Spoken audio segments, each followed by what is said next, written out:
Selamat pagi. Oke, welcome back to my channel ya teman-teman, Dinky Channel. Oke, di kesempatan kali ini, di video kali ini aku bakal cerita sedikit dan juga ada kegiatan masak ini. Sebenarnya bukan masak sih, cuman karena aku lapar, aku pengen makan, jadi aku lagi malas masak yang ribet-ribet di pagi ini teman-teman. Kalau nanti sore kayaknya aku bakal masak yang agak ribet sih, tapi untuk pagi ini karena aku cuman sendiri, makannya juga aku cuman sendiri, jadi aku putuskan hari ini aku mau masak Maggi aja gitu ya, masak Maggi yang simple. Oke, ceritanya mengenai apa, gimana, saya yakin teman-teman juga pengen tahu prosesnya, gimana caranya pengen masuk ke Malaysia sebagai TKW gitu kan. Prosesnya itu kalau prosesnya itu memang susah-susah gampang teman-teman, simple tapi agak susah gitu kan. Oke teman-teman, tanpa berlama-lama simak terus video aku ya di Dinky Channel.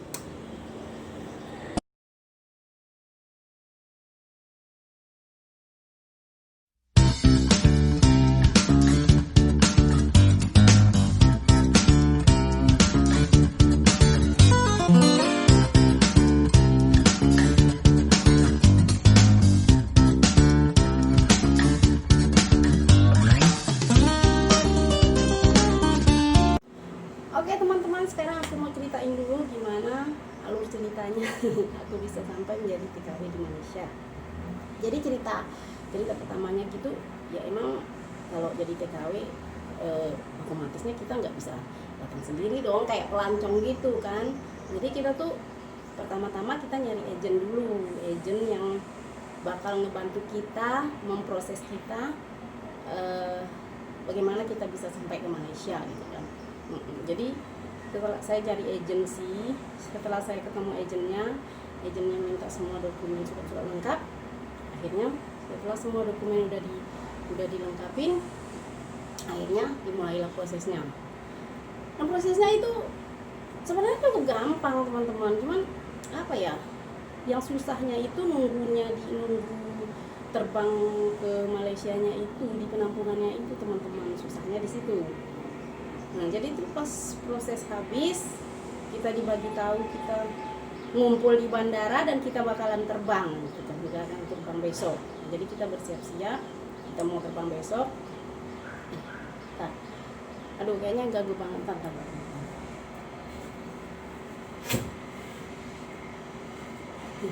Oke, dan sampai udah dibagi tahu, oke, kamu besok berangkat. Oke, besok berangkat. Besoknya malamnya aku udah siap-siap, udah packing barang semuanya. Nah, besoknya aku langsung nunggu di bandara. Akhirnya terbang. Bukan terbang, iya terbang sampai ke Mataram, sampai ke Lombok ya. Karena kampung aku kan di Nusa Tenggara Barat, Sumbawa kan teman-teman. Jadi aku itu perjalanannya jauh banget teman-teman, perjalanan aku. Sebelum aku masuk ke Malaysia itu prosesnya memang berat banget teman-teman. Beratnya apa? Belumlah perjalanannya jauh, belumlah aku harus ngelepasin kesedihan dulu dengan anak-anak aku di kampung, dengan orang tua aku, dengan keluarga aku di kampung ya kan. Jadi kan karena perjalanan itu cukup jauh teman-teman, dari Sumbawa. Kalau kita lewat laut itu, lewat darat itu kita nggak pakai pesawat kan. Kalau kita lewat darat itu kita harus nyebrang 3 kali teman-teman dari kampung aku. Pertama nyebrang ke Sumbawa, ke Lombok. Nah, habis Lombok baru ke Bali, habis Bali baru ke Pulau Jawa gitu kan. Nah, jadi penampungan aku itu, tempat yang menampung TKW-nya sebelum berangkat ke luar negeri itu ya di Pulau Jawa ini. Dulu aku di Malang teman-teman, di Jawa Timur ya, tepatnya di Malang. Dan akhirnya dalam waktu 2 hari 3 malam lah aku sampai di Kota Malang, di tempat penampungannya itu. Dan setelah masuk di penampungannya itu langsung interview lah segala macam, nyerahin dokumen apa ini itu, interview ini gitu, dan dicek kesehatannya. Di situ langsung diambil darahnya, diambil kencingnya, dicek kesehatannya lah teman-teman. Yang namanya itu medical record. Jadi saya yakin kalau teman-teman Sumbawa udah tahu semua lah ya prosedur-prosedurnya itu.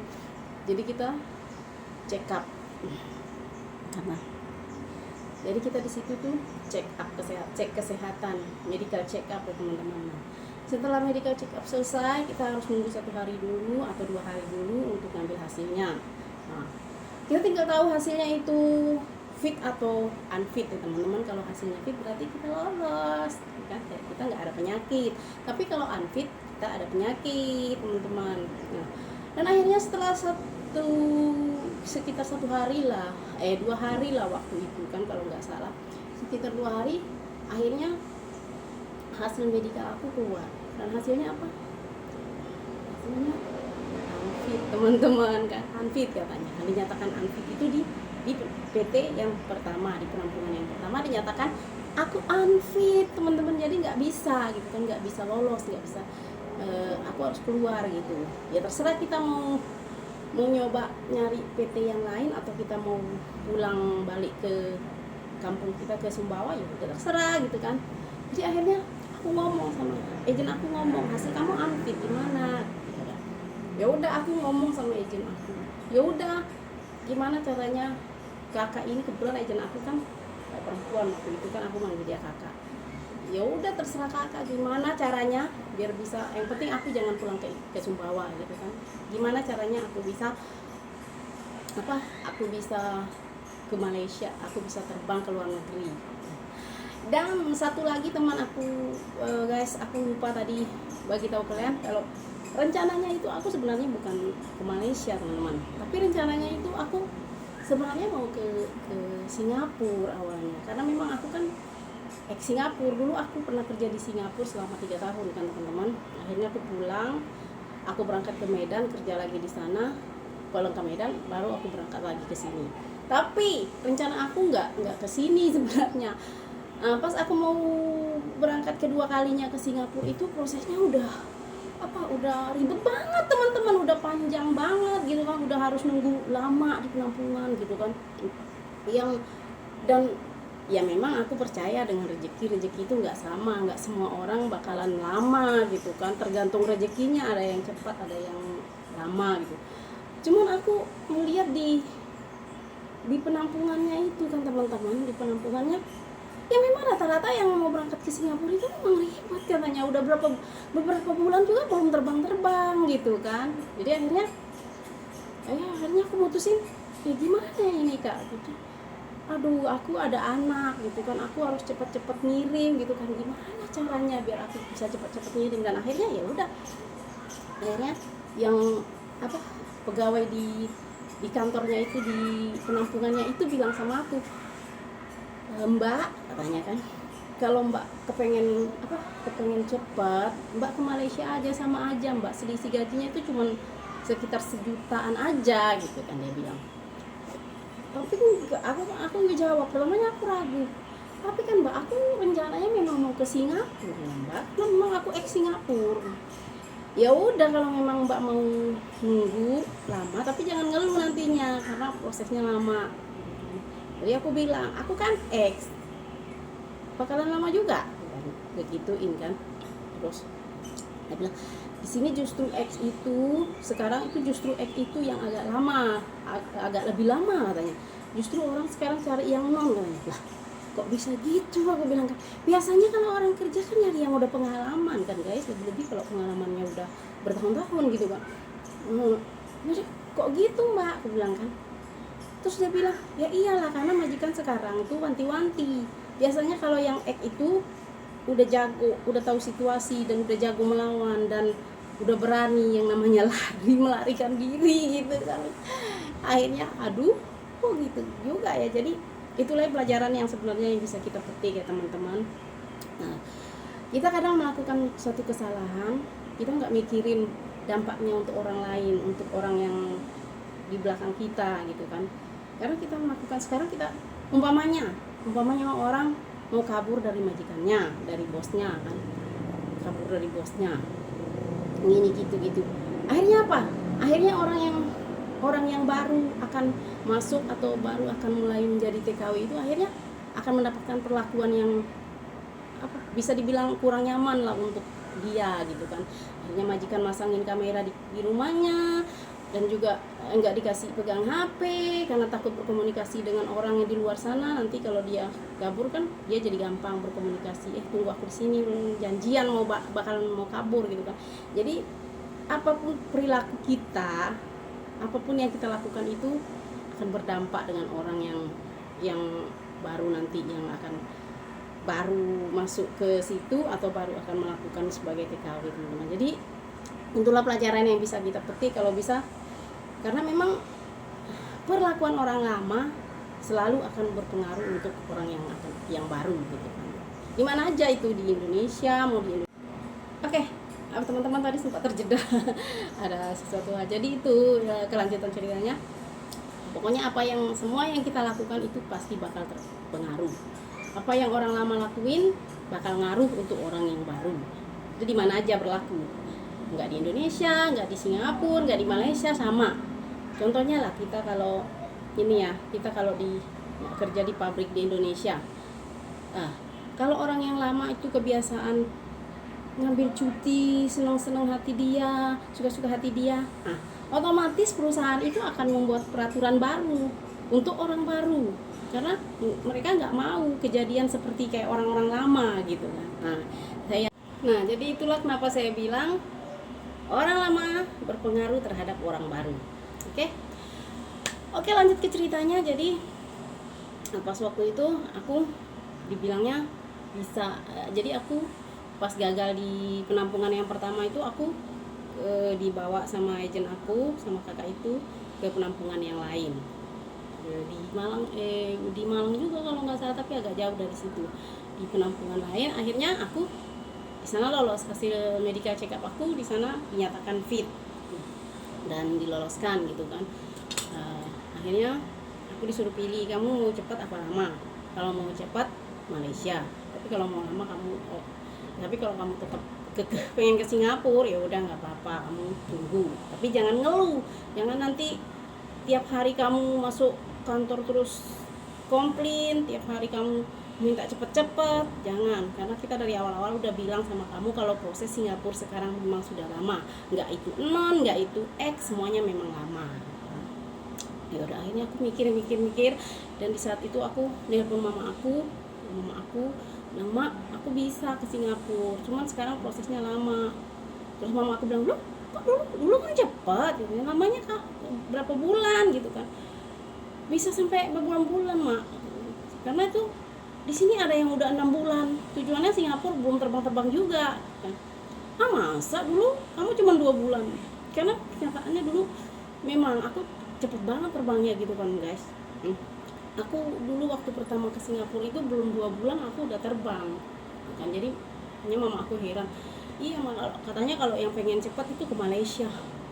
Mama aku kayak kekeh nggak mau, nggak usah lah katanya kan, wah nanti di Malaysia begini begitu, karena apa ya, dulu tuh pikiran mama aku tuh kalau ke Malaysia kayak nggak ini kan, kayak yang kurang jelas gitu kan. Tapi aku dengan keyakinan ya udahlah mak, kita coba aja gitu kan.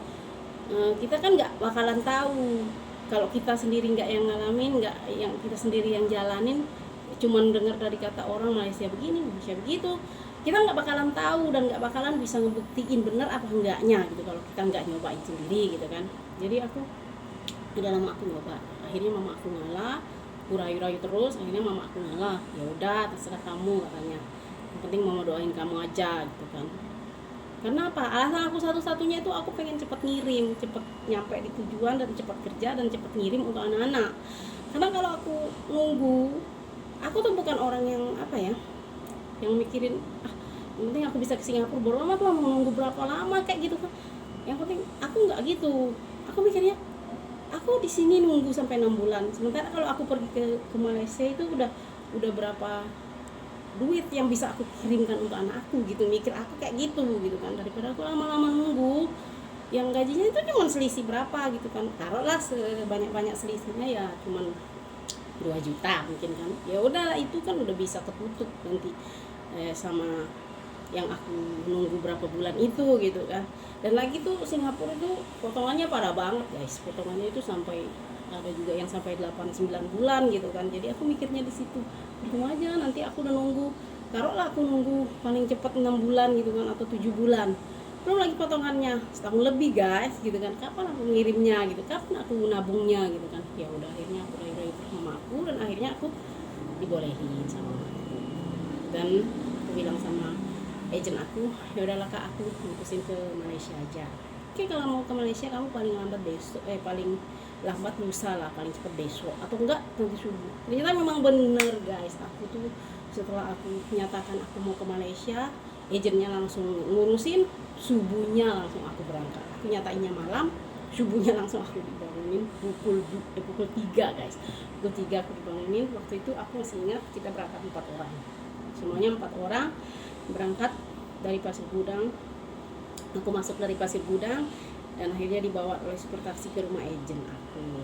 Sampai di rumah agent aku bekerja. Dan sampai di rumah agent aku bekerja beberapa bulan, dan akhirnya aku nggak betah guys. Dan akhirnya aku mutusin untuk tidak memakai agensi lagi, dan akhirnya sekarang aku bekerja tunggal.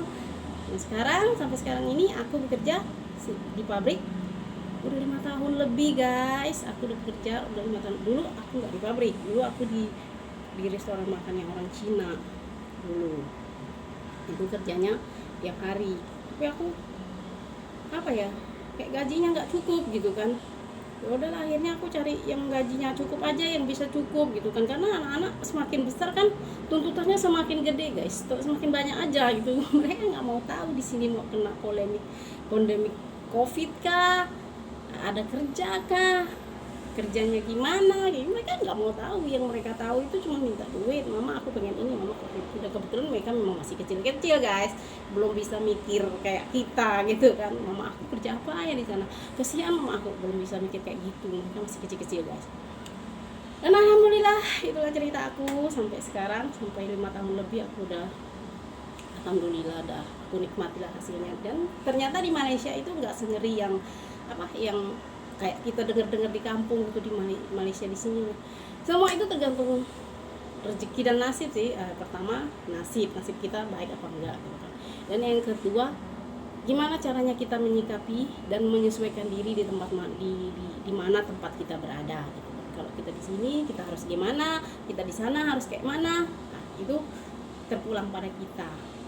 Sama kalau kita mau pergi kemana-mana ke rumah orangnya kayak mana ya, kita menyesuaikan diri kita sebagai tamu dengan si tuan rumahnya itu. Nah, jadi pandai-pandainya kita di situ gitu kan teman-teman. Oke, akhirnya sampai di situ dulu lah ceritanya teman-teman ya, yang cerita aku di Malaysia ini. Mungkin lain kali aku bisa berbagi pengalaman juga untuk kalian, suka dukanya gitu kan. Suka dukanya pasti ada lah ya. Dan saya yakin semua teman-teman yang jadi TKW juga dan yang bukan TKW juga, saya yakin juga tahu kalau suka dukanya itu pasti ada. Jangankan menjadi TKW, kita menjadi, saya yakin menjadi presiden juga bakal ada suka dukanya teman-teman, bakal ada susah dan senangnya.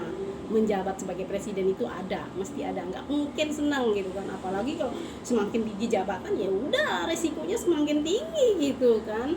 Gaji semakin tinggi itu pasti tanggung jawabnya semakin berat gitu. Jadi itulah intinya kawan-kawan.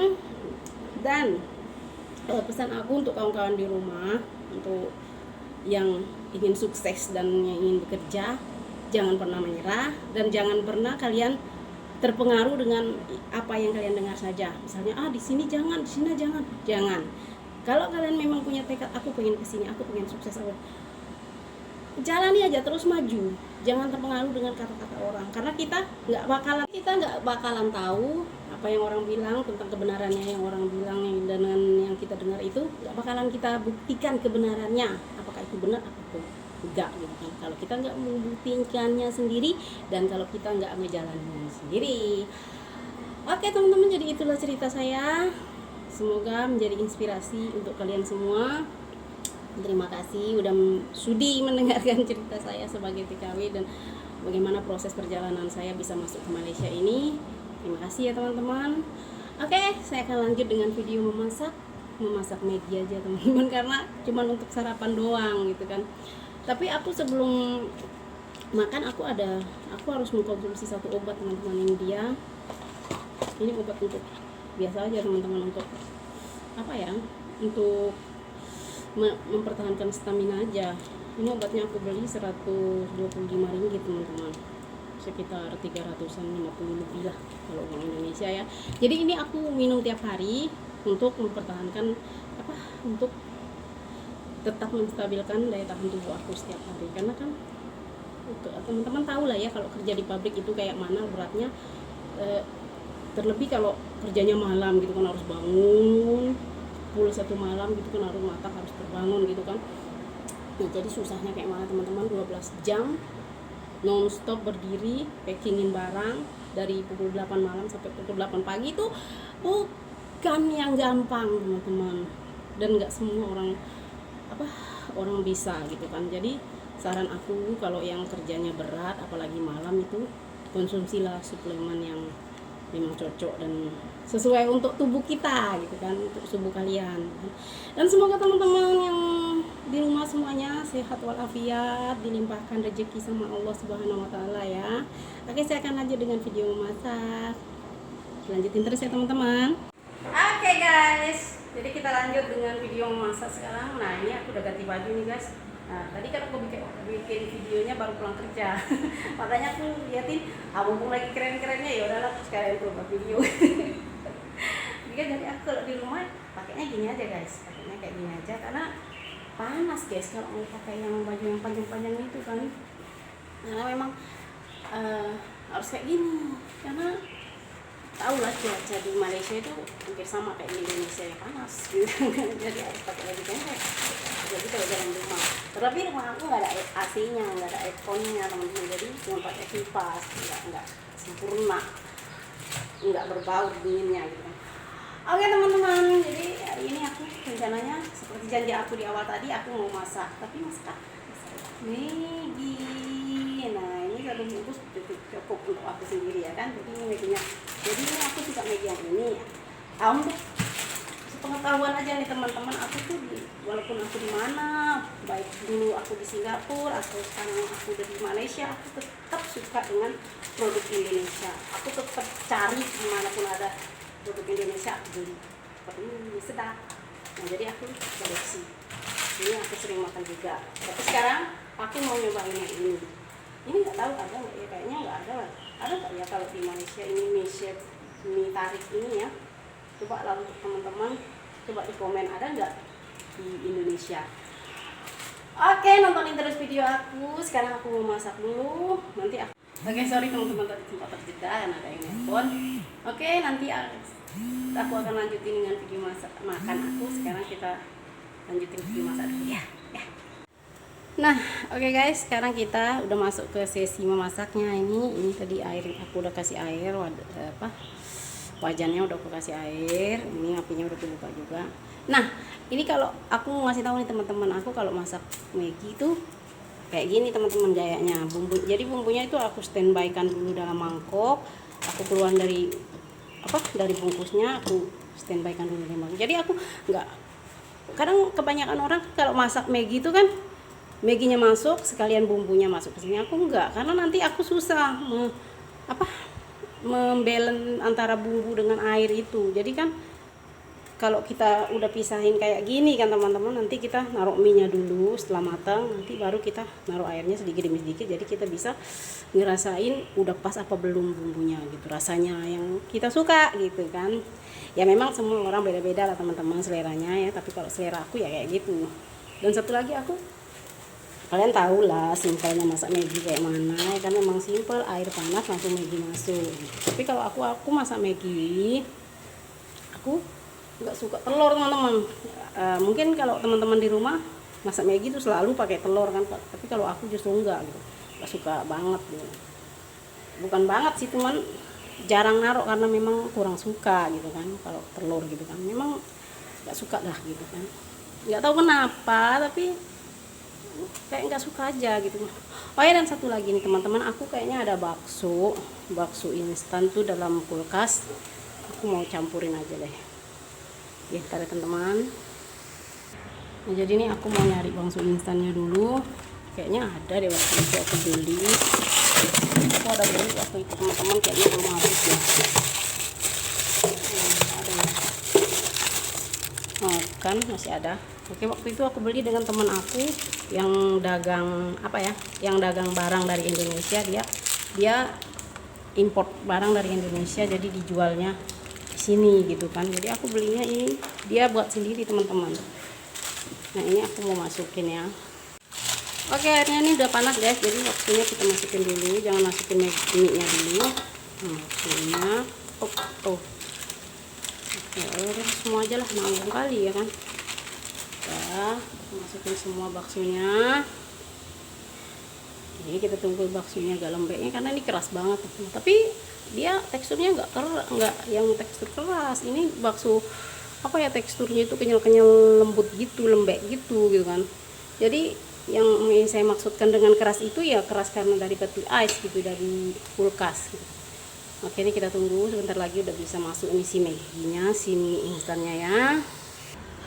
Oke, satu lagi aku yang nggak bisa jauh, aku kalau telur jarang kan, udah aku bilang tadi kan aku jarang karena memang kurang suka naruh telur di Maggi. Tapi yang paling aku nggak bisa ini dia teman-teman, si cabe ini aku harus ada si cabe ini dalam aneka masakan apapun, memang harus gitu kan. Dan saya yakin teman-teman di rumah juga sama kan, kalau cabe harus gitu kan. Nah ini dia kayaknya si baksonya ini udah tekstur kerasnya udah lembut, berubah menjadi lembut nih teman. Sekarang kita masukin si Maggi-nya, si mie-nya ini. Aku kalau masak mie nggak suka dihancurin, digermesin kayak gitu, kayak orang-orang perut gitu kan. Kalau aku nggak, aku tuh potong dua aja kayak gini. Jadi kayak gini, tinggal kita aduk.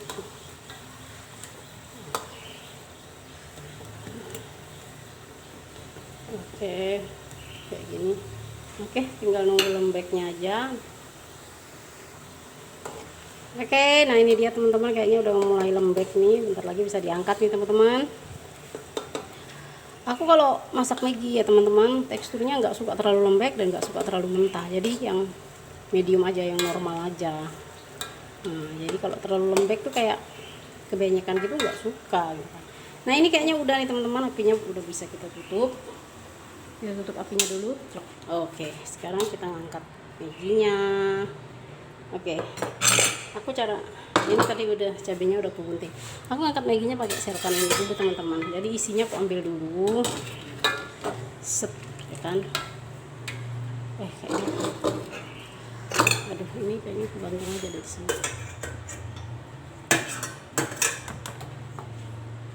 Oke, jadi itu isinya aku ambil dulu kayak gini teman-teman. Masukin ke mangkok, ambil lagi. Oke, masukin. Nah, dan sekarang yang terpenting nih untuk kuahnya, kita tuh harus disesuaikan kuahnya itu yang udah pas gimana. Jadi trik aku tuh kayak gitu aja masak Maggi ya, kayak gitu. Jadi kuahnya aku tuangin dikit dulu. Oke, sekarang diaduk. Pokoknya kurang nih kuahnya teman-teman. Nah kalau kayak kurang baru bisa kita tambah. Nanti kalau menurut aku teknik masaknya yang langsung bumbunya kita cemplungin ke wajan itu kayaknya bakalan nggak sesuai dengan selera aku gitu kan. Nah ini teman-teman, bentar, kurang kayaknya, tambah dikit. Oke.